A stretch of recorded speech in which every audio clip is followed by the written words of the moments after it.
Assalamualaikum warahmatullahi wabarakatuh. Yang pertama, kita mulai dari gizi balita. Kita mulai dari pengertian balita. Balita yaitu anak yang telah berusia di atas 1 tahun atau di bawah 5 tahun. Usia balita ini cukup rentan terhadap berbagai penyakit seperti kelebihan atau kekurangan asupan nutrisi tertentu. Lalu, bagaimana jika balita itu gizi kurang? Gizi kurang yaitu kondisi di mana asupan nutrisi kurang dari kebutuhan, sehingga dapat mengganggu pertumbuhan dan perkembangan balita. Selain itu, juga keadaan kekurangan gizi akibat kurang mengkonsumsi makanan yang bergizi atau menderita dalam waktu yang lama. Nah, untuk mengetahui status gizi pada anak telah adekuat atau belum, perlu dilakukan pemantauan pertumbuhan sebagai indikator status gizi. Untuk menilai pertumbuhan, perlu dilakukan pengukuran berat badan dan umur secara berkala. Nah, ini dibutuhkan para ibu semua untuk datang ke posyandu agar balita gizinya selalu terpantau dari pertumbuhan dan perkembangannya. Lalu, penyebab gizi kurang itu apa? Selain dari asupan nutrisi yang kurang dan pemberian makanan yang kurang, anak yang menderita penyakit tertentu dalam waktu yang lama, seperti cacingan, malabsorpsi, TBC, dan lain-lain. Serta balita yang tidak mendapatkan ASI eksklusif sebelum usia 6 bulan. Lalu, penyebab selanjutnya yaitu balita yang mendapatkan makanan tambahan sebelum usia 6 bulan. Kemudian, balita yang disapih sebelum usia 2 tahun, balita yang tidak mendapatkan MPASI pada usia 6 bulan atau lebih, dan yang terakhir, kebersihan kurang, serta lingkungan yang kotor. Selanjutnya yaitu tanda-tanda gizi kurang pada balita. Yang pertama, berat balita selalu menurun. Berat badan balita tidak naik selama 3 bulan dan berada di bawah garis normal pada KMS. Yang ketiga, kondisi anak ini lemah dan wajahnya cenderung pucat. Lalu, pertumbuhannya terhambat dan anak ini sering cengeng dan rewel. Selain itu, perkembangan balita tidak sesuai dengan umurnya. Nah, ibu-ibu, balita gizi kurang akan mengakibatkan proses tumbuh kembang anak jadi terganggu. Lalu, terjadinya penurunan daya tahan tubuh sehingga anak mudah terserang penyakit.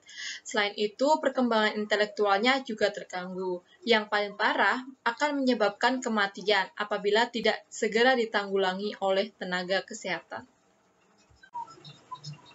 Selanjutnya yaitu bagaimana cara penata laksanaan gizi kurang pada balita. Kuncinya yaitu gizi balita harus seimbang. Nah, ibu-ibu, apakah tahu gizi seimbang itu?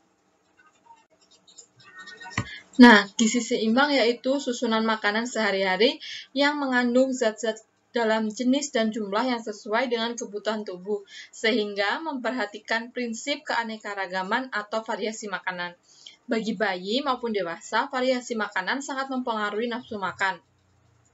Jadi, selain jamin agar makanan bayi sudah terpenuhi, juga memberi beragam variasi makanan dalam menunya, seperti daging merah, ayam, ikan, macam-macam buah dan sayur, sereal, nasi, dan kentang. Hal ini meskipun kelompok yang sama, namun variasinya berbeda.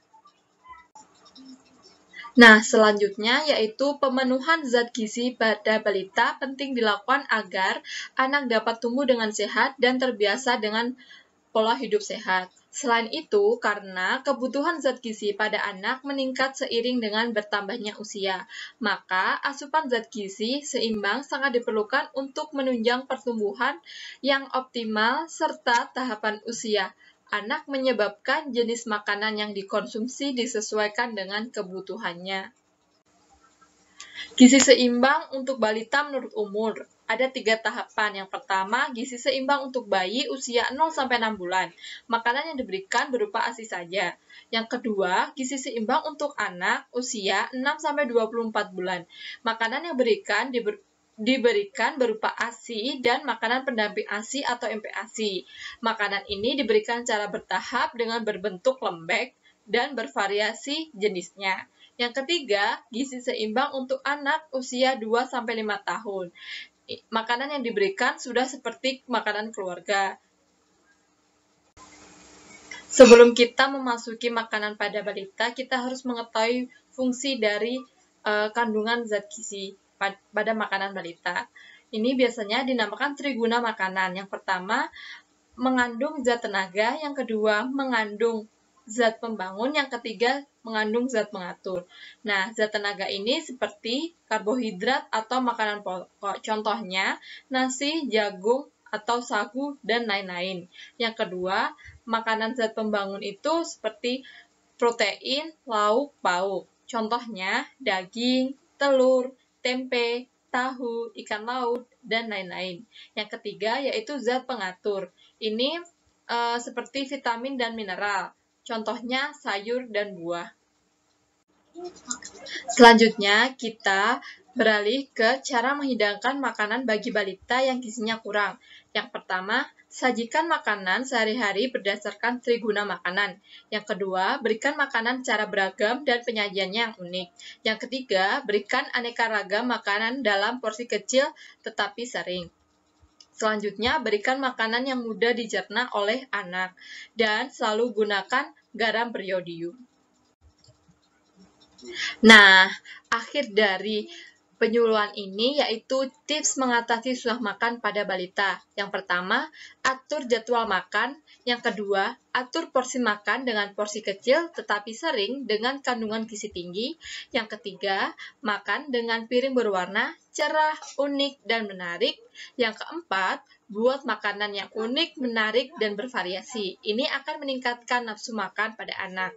Yang kelima, batasi minum di sela-sela waktu makan. Yang terakhir, upayakan ada waktu makan bersama, misalnya dengan keluarga atau teman. Sekian dari saya, ada kurang lebihnya saya mohon maaf. Wassalamualaikum warahmatullahi wabarakatuh.